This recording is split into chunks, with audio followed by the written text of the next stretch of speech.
This is R.J. Rushdoony, Easy Chair number 22, July the 1st, 1982. First of all, I'm going to touch on something which is not original with me. I'm sure many others have observed this before. In fact, I recall reading a thing or two about it here and there in passing. But all the same, it came to me with particular force the other day. Dorothy and I had been at Valley Christian University, where I was lecturing, and on our return we passed some antique cars. This brought something to mind. One of the great and remarkable steps in the history of mankind has been American productivity. There has been, however, something very unique and different in American productivity. When American goods, American manufactured products began to hit the world market, they simply were no competition when it came to quality with English goods. I think we can sum up the difference between the kind of goods England marketed all over the world and what the United States marketed by a simple comparison: the Rolls-Royce versus the Model T. Well, that, I think, sums it up very nicely. The Rolls-Royce was the world's quality car for generations. The Model T was the people's car. Now, America did not produce for top quality. The remarkable thing about American productivity from the earliest days was something unique in all human history. We produced for the poor. Now that was a revolution, and a revolutionary fact. All through history, we have seen that production has been geared for royalty, for the nobility, for the wealthy. This is one reason why, when you deal with antiques, you're dealing with high-quality productions, things that were produced for very, very wealthy people. For example, if you look at some of the 18th century chairs, the thing you find about them is that they were works of art and remarkably heavy, so that a dining room set had chairs so heavy it was next to impossible for a woman to handle them. It required either a footman to pull the chair up when she sat down, or a gentleman to move that chair up, and it was not an easy thing to do. And this is why, by the way, gentlemen still help ladies with their chairs. It's just a hangover from this old custom. There's no longer any need for it. It began when the chairs at a dining room table were so heavy a woman could not handle them. But everything was built that way. It was ornate, it was expensive, it was made to please the eye of people who had money to spend, and for whom money was no object. When the automobile world began, of course, this led to the Rolls-Royce, and, of course, Italian and German and other foreign cars all sought the same goal: high quality, the top quality. The one exception was the VW in Germany. But from the beginning in the United States, the emphasis from the early years of the last century up until fairly recently has been on production for the poor. And the result has been an American revolution the world over. It's no wonder that all over the world people looked to the United States as the land of their dreams, because this was the country where a poor man could make the grade. This was a country that was geared to the poor man, where the poor man could get ahead and could get riches, indeed, but where he had standing in that society and production was geared to him. Now, this was a revolutionary fact. This does not mean things were not produced for poor people previously, but the focal point of production was never the poor. It was always the rich and the super-rich, the nobility and the royalty. Well, the result was a very remarkable culture in these United States, a culture that was without equal in human history. Now, the significant fact is that since World War II, and particularly since the 60s, we have shifted gears dramatically. Our whole concern is no longer with being productive in terms of a democratic kind of emphasis, but in terms of an elite. And the consequences of that have been far-reaching. We are suddenly becoming obsolete on the world markets. We no longer produce in terms of the common man. What we want as a people is to put on the dog, so to speak, to put up a good show, to look richer than we are. You remember the big cars with the fins that appeared in the late 50s, early 60s? Now that was the first clear-cut sign of the change. It was a change from the old American character. The Model T emphasis was gone. Now this emphasis was picked up from us by another country, Japan. And so Japan began to produce for the ordinary citizen, for the poor man, for every man.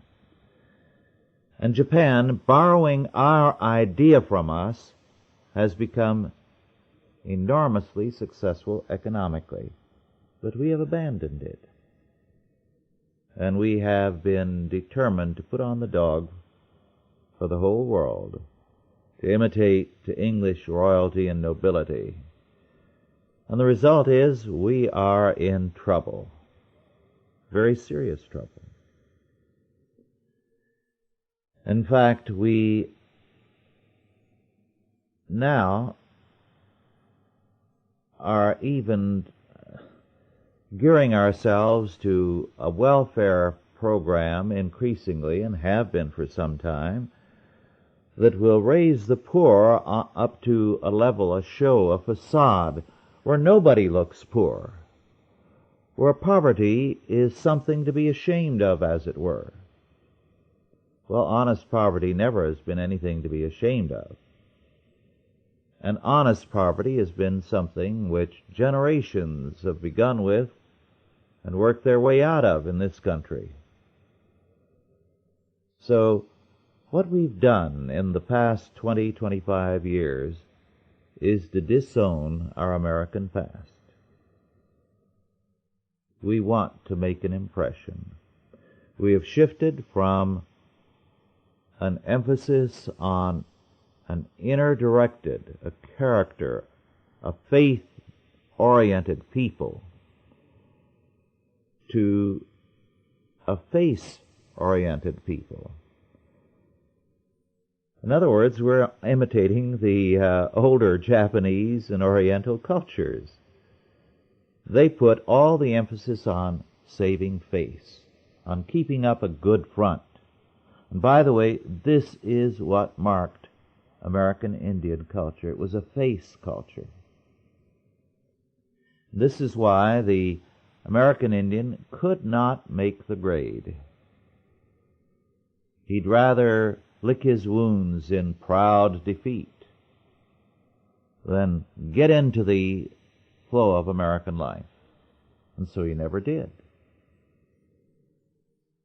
Now, the significant thing, I believe, about the American Negro is that his past has made it impossible for him successfully to take on a face culture. He always remembers that he has a background of slavery in this country. Well, in a sense, he is very highly self-conscious of something which he regards as exclusively his past, when it's the past of almost every white man of a European background. Because, as I think I've pointed out before, serfdom prevailed in most of Europe. Most of your Russian peasantry were freed about the same time as the American slaves. The German serfs were freed somewhat earlier. But almost every German who migrated to this country was born in what was the same thing as slavery, and sometimes worse. And you can trace the same thing throughout Europe. So, in a sense, slavery in some form has been the past of most of these people, but the American Negro has not been allowed to forget it. So, while he's had his people who put an emphasis on face, beginning with the Zoot Suiters, for example, during World War II, by and large, a serious-minded Negro has not been able to put on a face culture. And so his only way ahead has been work. And we're beginning to see remarkable things in this area. Some years ago, I think about 10 years ago, I wrote a book, The Politics of Pornography. I believe there are a handful of copies that Fairfax Christian Bookstore, 11121 Pope's Head Road, Fairfax, Virginia, 22030, still have on hand. Now, in that book, I called attention to the fact that America has had a succession of elites. The original elite, a working, productive elite, was your Puritan. He was then succeeded by the Unitarians, the Yankee merchantmen, businessmen, manufacturers, and the like. And the Yankee elite maintained itself pretty well. I would say probably in clear ascendancy through World War I. However, at the same time, another group, an immigrant group, was beginning to rise in economic power because of a work ethic, the Jewish immigrant. But beginning in the 60s, that element began to lose its ascendancy, as well as the old Unitarian Yankee aristocracy, because the youth of both groups became a part of the permissive generation and the revolutionary youth of the 60s. And a large number of them burnt themselves out. And their children today are deeply involved in the drug culture. So that both represent a faltering leadership. But something has been developing, and in the politics of pornography, I dealt with it, and I predicted it was likely to happen. The rise of a work ethic among Negroes and the development of leadership there. Well, some remarkable things are beginning to happen. Very few are aware of it. But black Christian schools are beginning to rise up here and there across country, including Washington, D.C., by the way. There's one started there. We are beginning to see the rise of Negro churches, which are very different from any kind of Negro church that has previously existed. These new churches are Puritan in character. They emphasize a work ethic very strongly. They are out to rehabilitate their own people and to make them responsible, hard-working, and very capable. So what is developing in the Negro community, if it continues to spread, is going to be very remarkable in its implications for American society. Very important because, as Dr. E.V. Hill of Watts in Los Angeles, one of these Negro leaders, has said, you have in the inner cities of America today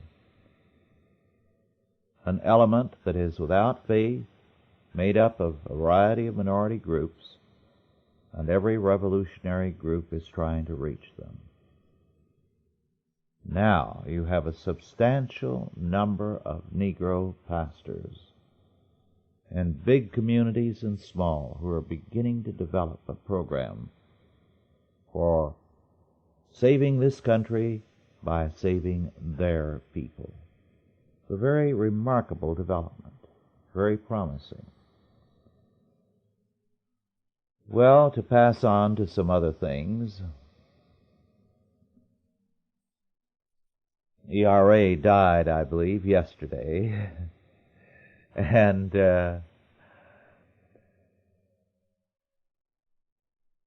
when ERA was first a national issue, I had an interesting episode happen that infuriated a number of women, strangely enough. We live out here in the country, and Vallecito, our nearest community, is a mile away, and the population of Vallecito, by counting around, I think, to every neighboring farm or ranch house, is maybe 250. Has one store and a post office, a school, a handful of houses, and that's it. Well, one morning as I got up quite early, about dawn, which I tend to do, it's a habit I'm trying to break these days. Very often, early in the morning, I will see deer all around the house. Sometimes when I'm down in my library building and at my desk, the deer come up and look at me through the window. They're very bold unless you make eye contact. Then they take off. At any rate, down by the gate on our property, we're, about a third of a mile back from the highway. And this is further away from the highway because ours is a circular road coming up to the house. This one morning, as I was walking there, I saw something, and I stood behind a tree to watch. At that time, we had 4 fawns on the property, which had just left their mothers. 3 of them were does, and 1 was a young buck, just out of the fawn stage.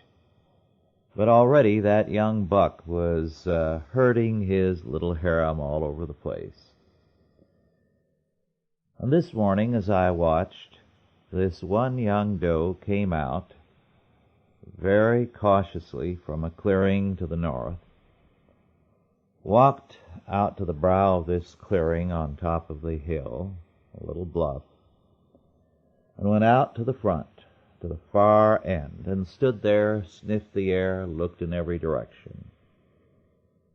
The wind was in my favor, so I could watch without moving and not be detected. After a while, the doe gave some kind of signal, and a second doe came out. And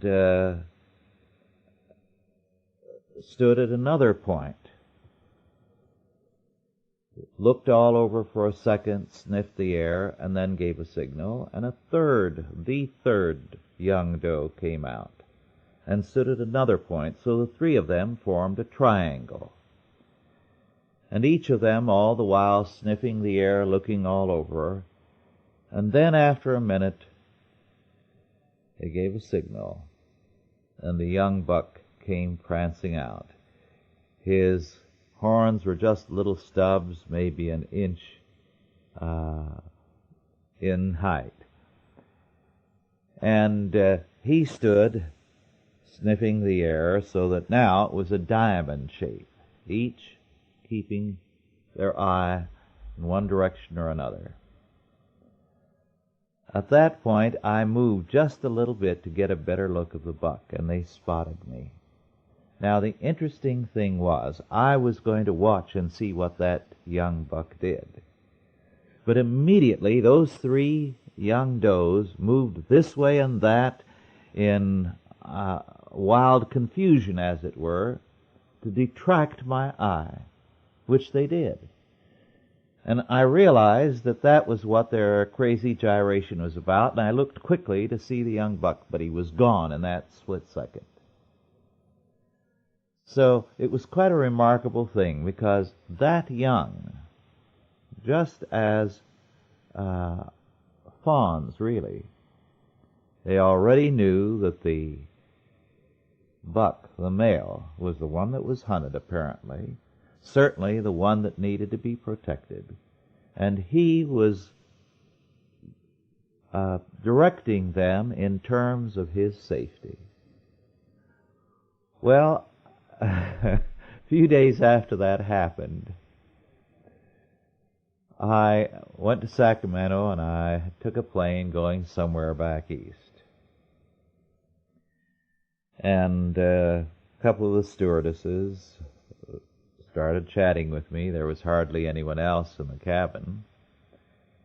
And they asked me where I lived and what it was like, and I told them, and "Oh, do you have wild animals there?" And I said, "Oh, yes, we have mountain lions, coyotes, a deer," and I mentioned a few other things. "Oh, deer, yes, well, aren't they beautiful?" Well, I said, "They're really pests, they're destructive, but they're still beautiful." And I told them this little story, and it upset them tremendously, very much, and they were angry, and they said something about male chauvinism.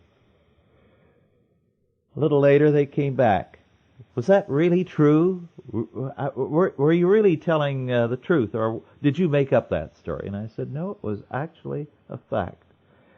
And they were quite indignant. "It isn't fair that that should be so in nature." So,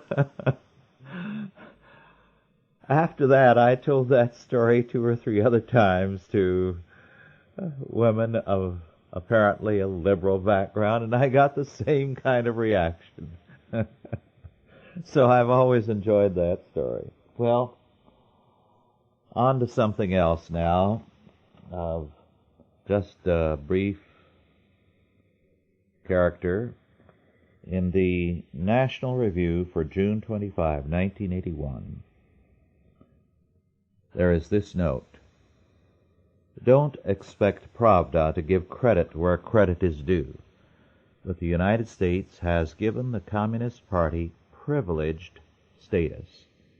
The U.S. Court of Appeals for the Second Circuit in New York has ruled that the party, unlike the Republicans and Democrats, does not have to report the name, address, and amount of donation of each donor who gives more than $50 to a campaign. Might have a chilling effect on communist contributors. What a pity that would be," unquote. Well, there you have justice, 1982 style. If you give to the Republicans or the Democrats $50 or more, it has to be reported. But if you give to the communists, you're protected.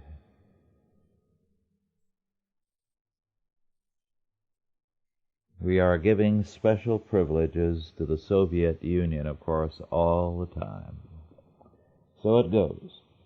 Now I want to go to something very different.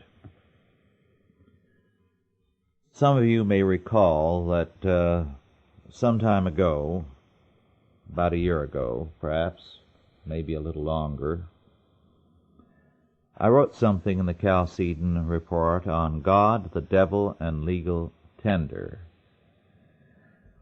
Well, I had a very interesting response to that, in fact, a number of them. But one came from John Zube, Z-U-B-E, in Australia.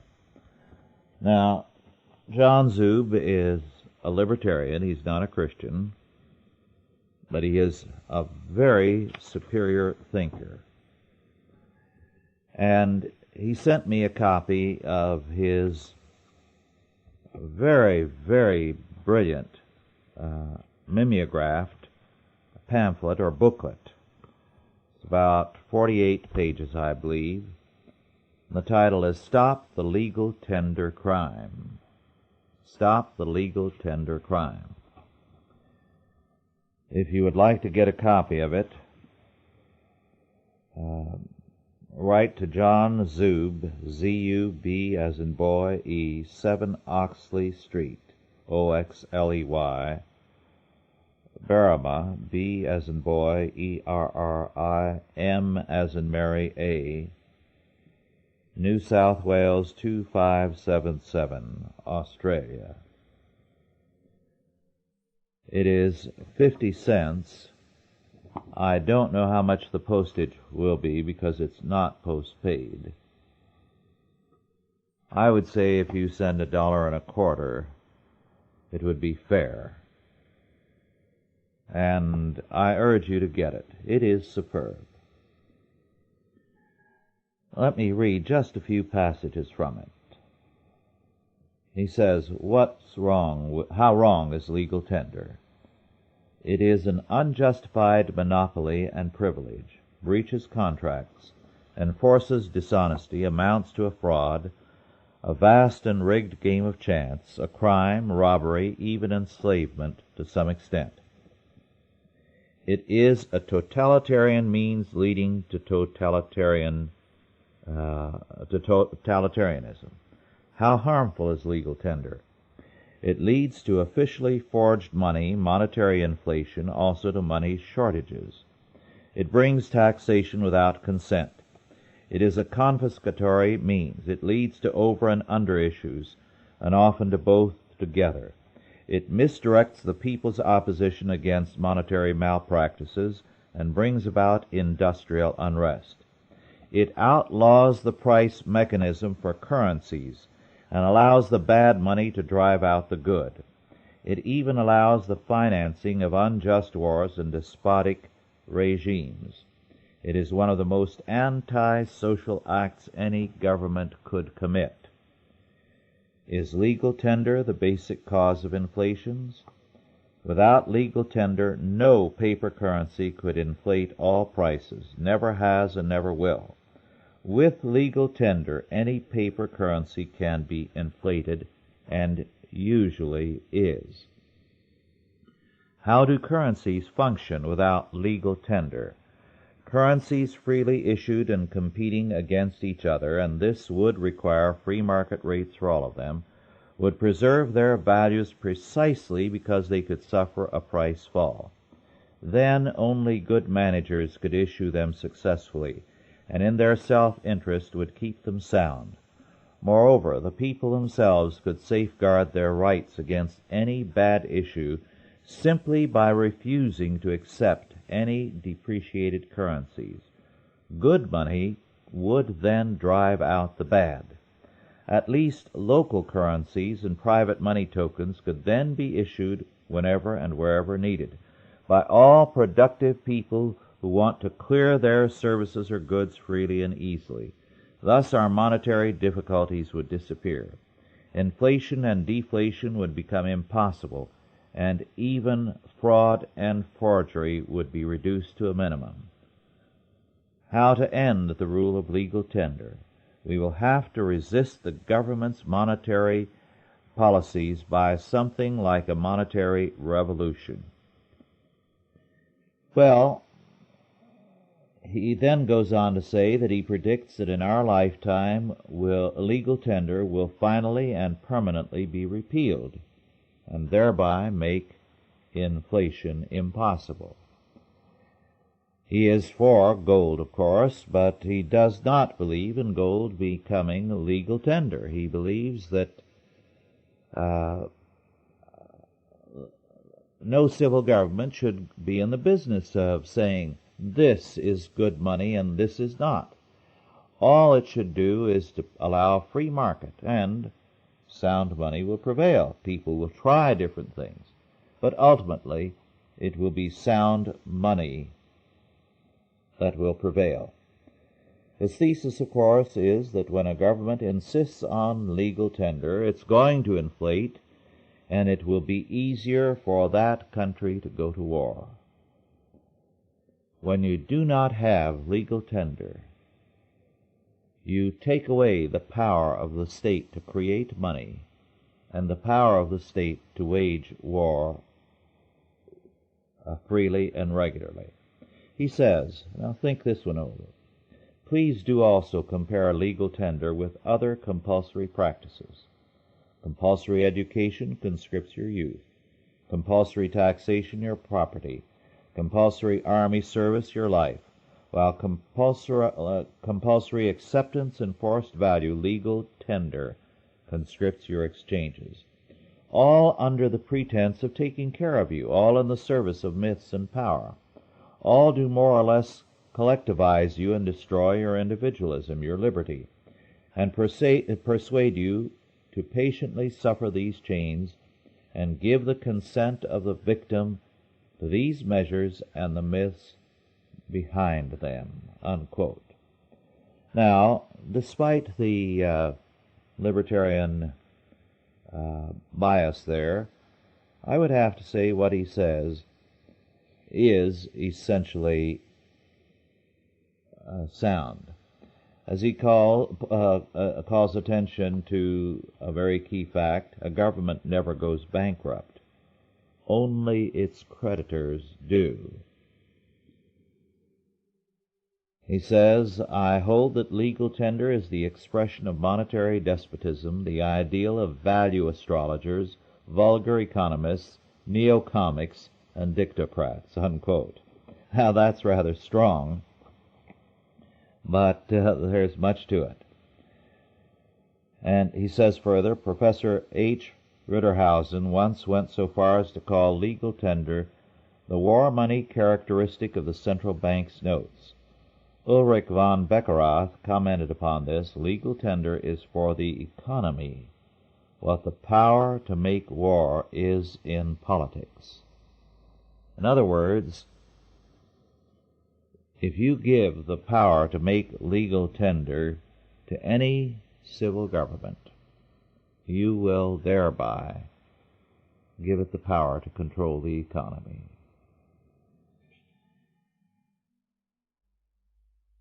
Legal tender means forced acceptance of a certain form of money, a forced circulation.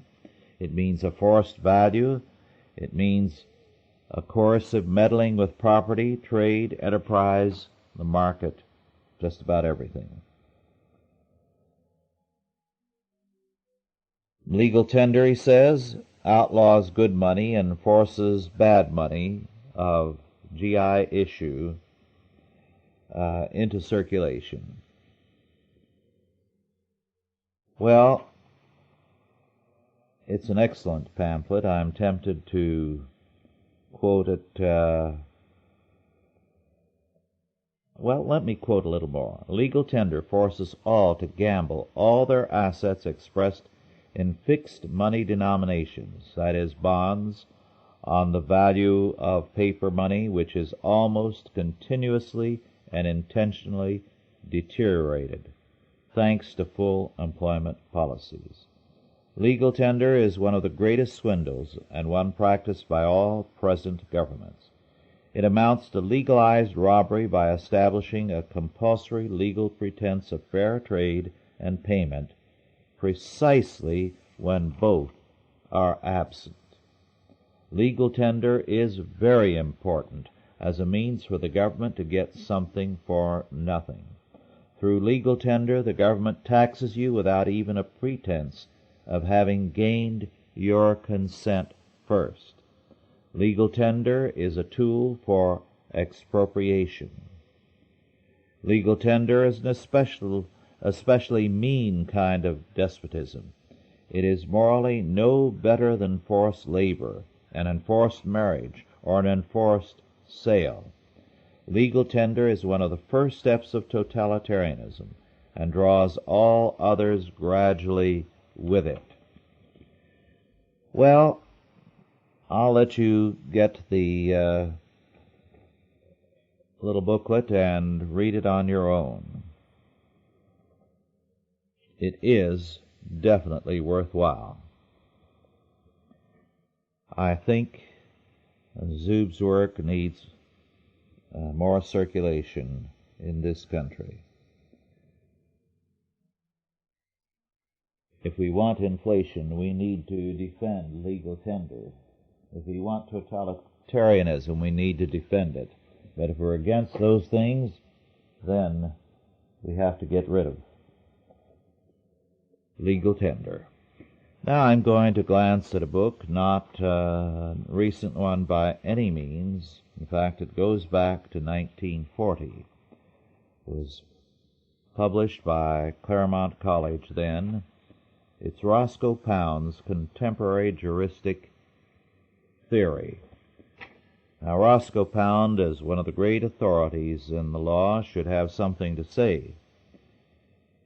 How little he has to say gives us an idea why we are in the trouble we are in today.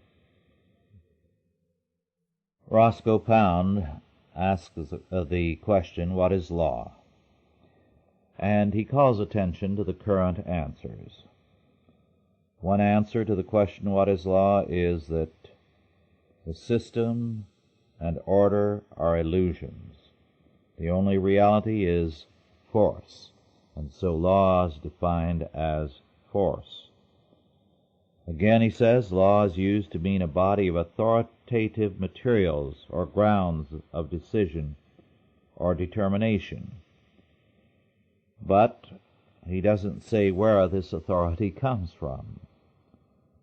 Then again, a third meaning is the judicial process. But why the judicial process should define law, he does not say, nor does he give any rationale for the judicial process. He says law presupposes ability to control the primitive tendencies in men who exercise power. But what is the nature of that law? Where does it come from? As a matter of fact, he cites the very common opinion that we must separate ethics from law. And yet, at the same time, he says we are seeing a tendency to eliminate the ought from law. What ought to be has no place in physical science. It has first place in the social sciences, he says. Well, what then is law? Pound never comes to grips with a question and comes up with the answer that tells us what right and wrong are. He says we may concede, if you will, that there is no absolute value, that value is relative to something. Perhaps value in jurisprudence is relative to civilization. Approximately, it is relative to the task of the legal order, to the task of enabling men to live together in civilized society with a minimum of friction and a minimum of waste of the goods of existence.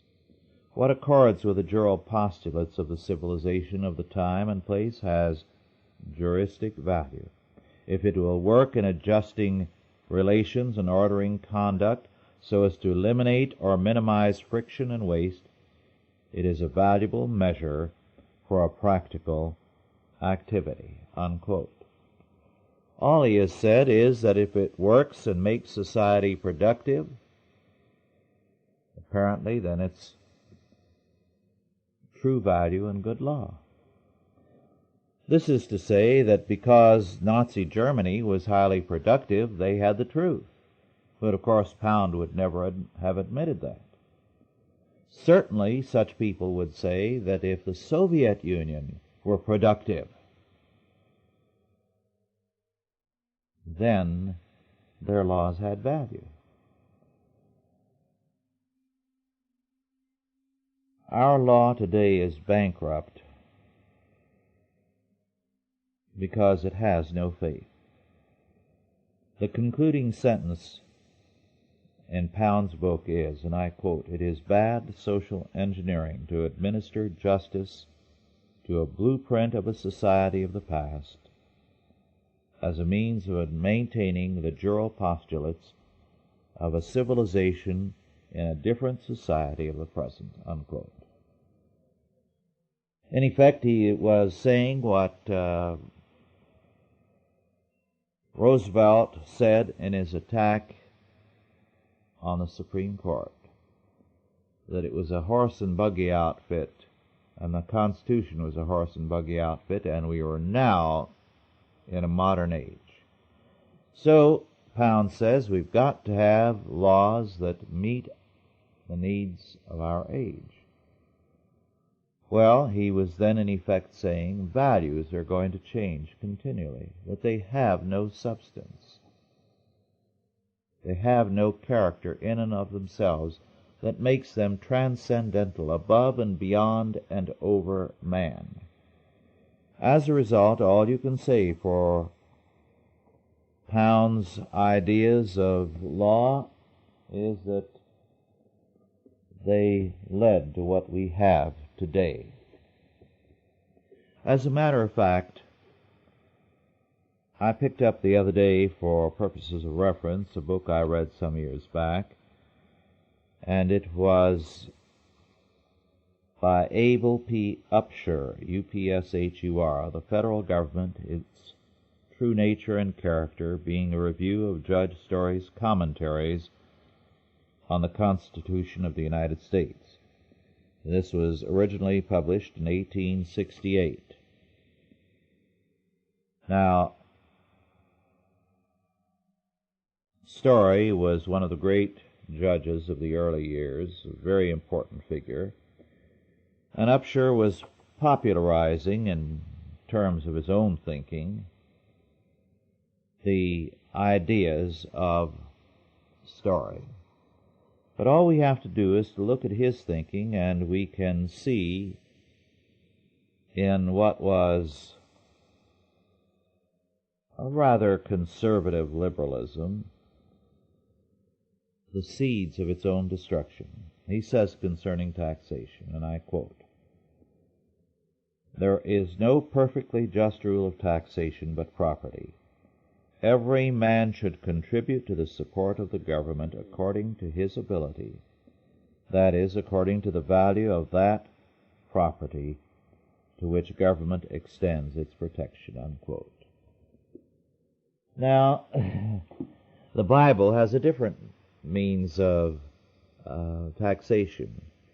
The law of God, as given through Moses, says it is to be the same for every male 20 years old and older. That there is to be no respect of persons, rich or poor. The taxed amount was something within the means of all, rich or poor. God has the right to take away something from the rich if he so chooses in his providence. Man does not have that right. But when you say, from each according to his ability, it leads to communism. Now, Upsher's idea there was each according to his ability in terms of the amount of property he has. But once you establish the premise from each according to his ability, it leads to the evils of the inheritance tax, the income tax, and much more. And you have precisely what we have today. Now, at the same time, the older idealism was very thoroughly unsound, because the older idealism had in it the Neoplatonic idea that the ultimate truth was a part of the processes of this world and would manifest itself in points of leadership.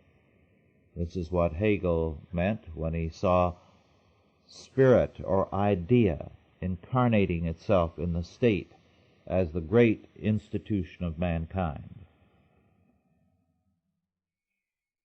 The consequences of this is that, as Turacramata said, and of course this goes back some centuries, and I quote, "In every order, when the whole power of inferiors depends on and originates from the power of the superior, the power of the superior can extend itself over all those things over which the power of the inferiors can extend itself." This means, as he went on to say, any king can perform immediately in his realm whatever the inferior power can perform, even without their having been requested, unquote.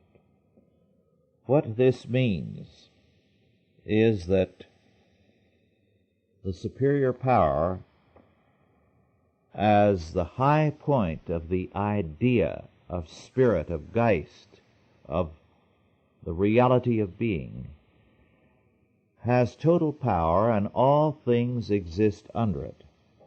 And this is why Neoplatonic thought always led to totalitarianism. And this is why in the modern world, where all political theories are derived from Hegel, the same thing is happening. Because for Hegel, the world spirit, as it is evolving and developing itself, reaches in every age its high point in the peak of power, which means the state. Therefore, truth, the truth for the day, is incarnate in the state. Now, the state therefore becomes the umbrella under which all things must exist, because it comprehends all truth within itself. If all things live and move and have their being in a God who is transcendental, who is not in this world, as a present participating part of the being of this world, then man has freedom, because God is separate from the world, and God does not impose day by day his presence on man in the form of overruling all things. Now, God does this in the form of predestination, but that's another thing. This is not in the form of direct, immediate, overbearing rule as with a state. But the state is a part of the same being that we are. It's a part of this world. It's a manifestation of a human activity and an agency. And the state, as present in the world, governs us, overrules us, says, you live and move and have your being in me, and therefore I'm going to have total oversight over you. And the consequence is tyranny. Now, to go on to something else just very briefly, you will recall that last time I touched on something from Robert H. Bremner's The Public Good, Philanthropy and Welfare in the Civil War Era. I'd like to return to that book briefly. There's so much in it that I'm not going to be able to give you any kind of survey of the book. But here's an interesting fact. Of the approximately 4,500 Negroes in 1860, 4,500,000 Negroes, 4 million were slaves, 500,000 free, unquote. In other words, 1 out of 9 Negroes in 1860 were free. Very few people are aware of how high the percentage was. Then another interesting fact in this book. We often forget that a great deal of harm was done by Northern agitators who made all kinds of promises to the slave population and the newly freed slave population, so that the expectation of bonanzas was raised. 40 acres and a mule was the expectation of almost every freed Negro. What these expectations did were tragic. First of all, they created a gap between the freed slave and his former masters. There had been, in many cases, a friendly relationship. It depended upon the master. Some were bad, but the majority were fair to good.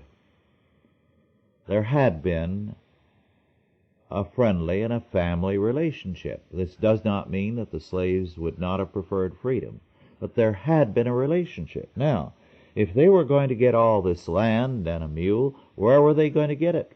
From their masters. So it created a gap. It created problems.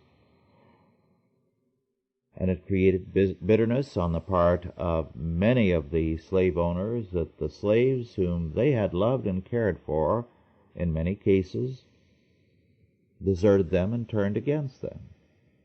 After all, they expected to profit from their masters. Well, they did not. But the breach was created. And so a situation of an undercurrent of hostilities did develop.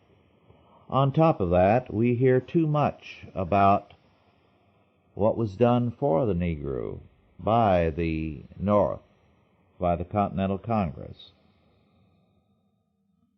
For example, there a number of agencies, including the Freedmen's Bureau, the Famine Relief Commission, and so on, worked among the slaves, the newly freed slaves.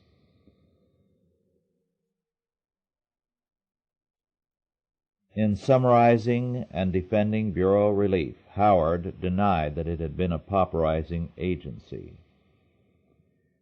The wonder, he wrote in 1869, is not that so many, but that so few have needed help. He estimated that out of 4 million former slaves, only 1 in 200 freedmen had received assistance. Most of these helped, he asserted, were people whose circumstances would have made them objects of the public charity in any state at any time.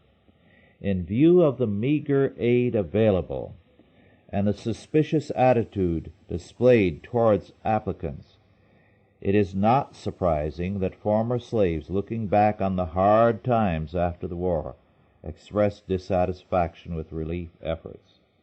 Them Yankees was mean folks, recalled Sarah Deborah of Durham, North Carolina. After 70 years, she had not forgotten or forgiven the unpalatable rations, saying, "I was never hungry till we was free, and the Yankees fed us. We didn't have nothing to eat 'cept hardtack and middlin' meat. I never saw such meat. It was thin and tough with a thick skin. You could boil it all day and all night, and it wouldn't cook done. I wouldn't eat it. I thought 'twas mule meat, mules that done been shot on the battlefield and dried. I still believe 'twas mule meat." Not poor quality, but denial of his assistance was what galled Lorenzo Ivy, a student at the Hampton Institute, who became a teacher and principal in Virginia schools. Ivy said of the bureau officer who had denied his family help in the winter of 1865 to 66, "He had on Uncle Sam's clothes, but he had Uncle Jeff's heart."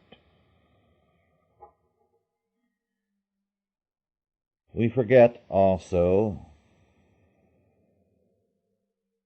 the cost of that war, the human cost. Let me read this paragraph. The most moving passage of Lincoln's second inaugural address, "With malice toward none, with charity for all," was the opening part of a sentence bidding the nation to bind up the wounds of war and care for him who shall have borne the battle and for his widow and his orphan.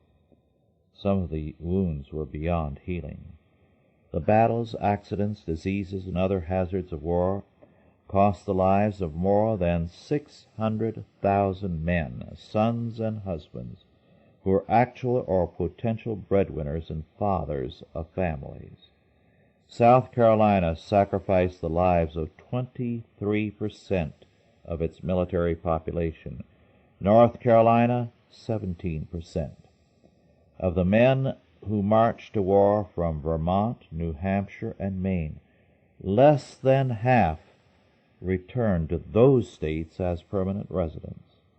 The North escaped the physical devastation experienced by portions of the South, but the disruption and unsettlement of the war years left it with a permanent unemployed population of about 1 million.